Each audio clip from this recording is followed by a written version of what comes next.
On va essayer de voir le syndrome de O'Flynn.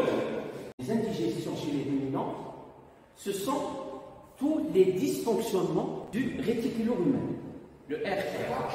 Quand on parle de dysfonctionnement, ça veut dire diminution ou arrêt de toute activité de ce compartiment. Nous avons les indigestions primaires et les indigestions secondaires. Les indigestions primaires, ce sont toutes les indigestions qui touchent directement l'organe, soit au niveau de sa paroi, soit au niveau de son métabolisme biochimique. Les indigestions secondaires, ce sont toutes les pathologies extra-digestives à répercussion digestive. Alors, les indigestions primaires moteurs, ce sont toutes les indigestions qui entraînent un ralentissement ou une inhibition de l'activité motrice du RR. Les indigestions primaires d'origine biochimique, ce sont toutes les indigestions qui entraînent un trouble dans la biochimie, ça veut dire la microflore du rumen. On va citer l'exemple le plus important des indigestions primaires moteurs, c'est la RVT, la réticulo-péritonique traumatique. C'est l'exemple type d'une indigestion primaire moteur. Je vais donner un autre exemple d'indigestion primaire moteur, le syndrome de O'Flynn.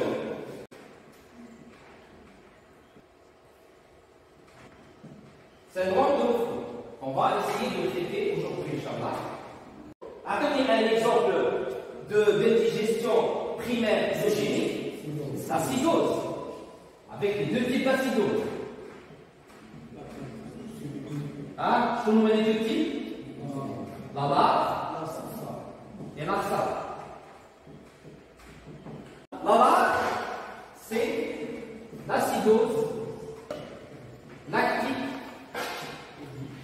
aiguë du rumen.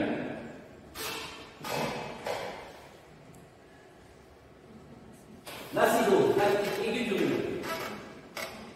L'AXA, la SARA en anglais, c'est la subacute ruminal acidosis. Ça veut dire c'est l'acidose ruminale subaiguë. Subaiguë.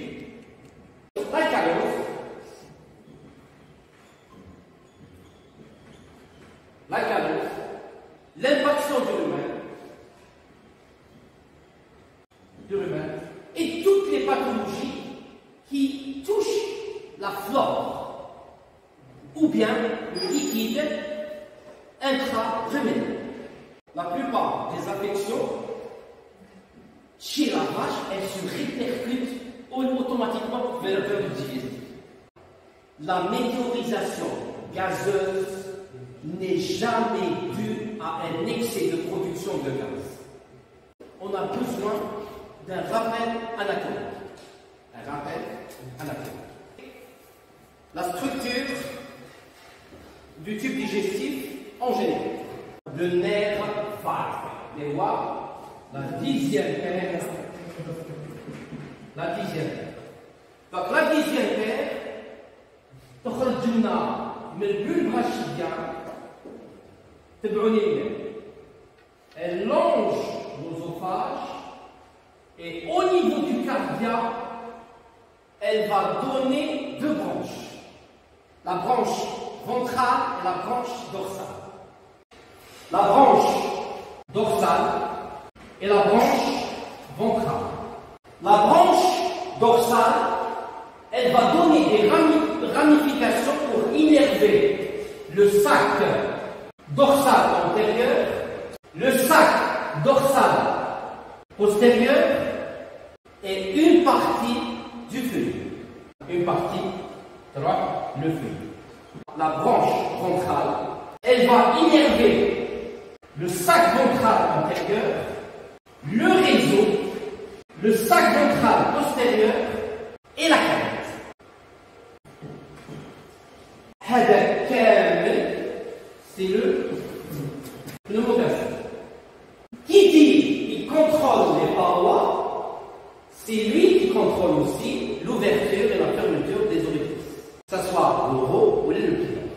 La branche dorsale est responsable de l'innervation du cardia et de l'oro. La branche ventrale, elle est responsable du pylore. Donc vous voyez que le nerf 10 pneumogastrique يقلب من la tête. من بعد من يرى l'œsophage, ça veut dire c'est la partie cervicale. Mais la partie cervicale, une partie thoracique. Ça c'est très important parce que par la suite, on va voir qu'il y a des pathologies qui peuvent entraîner des problèmes périvagales. On peut avoir un nœud lymphatique, il va comprimer le nerf vague. Un abcès qui se trouve là, qui peut comprimer le nerf vague. Une chaîne médiastinale qui peut entraîner la compression du nerf vague. D'accord? Et là, qu'est-ce qu'on va avoir? On va avoir des perturbations d'origine nerveuse de la motricité. C'était la première définition du syndrome de Höflin. On pensait que le syndrome de Höflin, c'était une pathologie qui était due à un problème du dysfonctionnement du nerf 10. Si la branche dorsale primaire est touchée, secondaire, tertiaire et quatrième. L'ancienne définition car le syndrome de Höflin. Si la branche 1 est touchée, elle va donner le syndrome de Höflin de type 1. Si la branche 2 est touchée, elle va donner le syndrome de Höflin de type 2. Si la branche 3 est touchée, elle va donner le syndrome de Höflin de type 3. Si la branche 4 est donnée et est touchée, c'est le syndrome de Höflin de type 4. Et c'est pour cette raison que le syndrome de Höflin, à un certain moment, il a été classé en 4 types. Le type 1, le type 2, le type 3 et le type 4.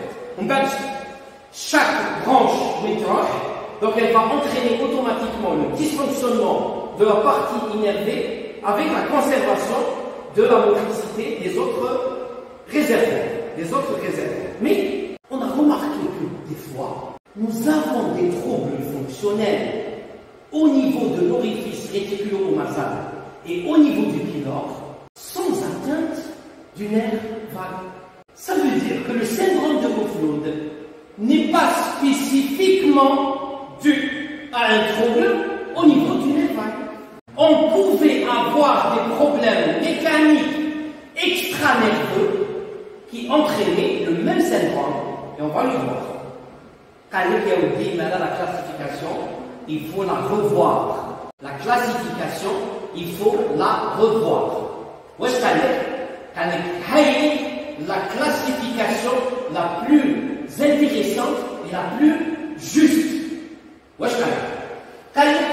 Tous les troubles qui entraînent une acalasie. Acalasie, c'est le spasme de l'orifice. C'est tétanos. C'est des contractures permanentes. C'est l'acalasie. Donc tout ce qui entraîne une acalasie de l'orifice réticulo-nasal, empêchant son fonctionnement normal, toutes les pathologies qui entraînent une acalasie de l'oro, syndrome de O'Flynn antérieur. Syndrome de O'Flynn antérieur. Et toutes les pathologies qui entraînent une achalasie du pylore, syndrome de O'Flynn postérieur. Ça fait votre classification musculaire. Vous l'avez vu. Quelqu'un pas, vous l'avez vu. Là, c'est très important.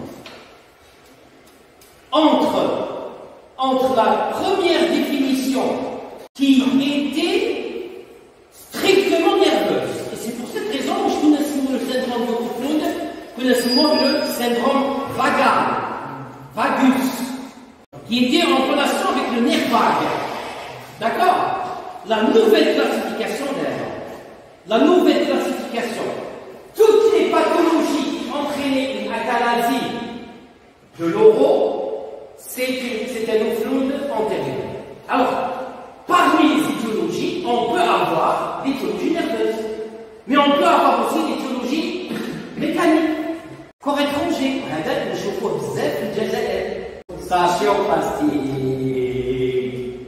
d'accord? Et ça donne le même tableau clinique que le syndrome d'O'Flynn. Quelle est pour le pylore? On peut avoir aussi soit des corps étrangers intraluminaux, comme on peut avoir une compression externe par un abcès, par une tumeur, par un adénome, par une adénite, un ganglion, et ainsi de suite. Donc, la définition du syndrome de O'Flynn, elle est plus généralisée. Elle n'est pas uniquement due à un trouble au niveau du nerf vague. Parmi les causes, on peut avoir un problème au niveau de la branche ventrale, de la branche dorsale, qui innerve le pylore. Oui. D'accord? Mais ce n'est pas toujours le cas. On peut avoir des pathologies qui sont extravagantes. Les corps étrangers, les messaginètes, les corps étrangers intraluminaux comme des abcès intra au niveau du réseau, d'accord? Une adhérence entre le réseau et le diaphragme lors d'une RPT, il va donner une achalasie de l'oro. Et donc, tous les phénomènes qui vont entraîner une achalasie de l'oro va automatiquement entraîner un syndrome de O'Flynn antérieur. La même chose, toutes les pathologies qui entraînent une achalasie du pylore entraînent un syndrome de O'Flynn postérieur. Et on va voir par la suite quels sont les signes cliniques majeurs qui vont nous orienter vers l'antérieur et vers le postérieur. Et qu'est-ce qu'on va essayer de faire comme conduite à tenir, traitement, s'il y a des traitements. Voilà, donc, c'était la définition. Le syndrome de O'Flynn. Alors, définition, avec la définition, c'est un défaut de motricité digestive qui fait généralement suite à des complications de réticulo-péritonite traumatique. Le syndrome de O'Flynn, il dit comme une silhouette abdominale caractéristique, typique, la silhouette pomme poire.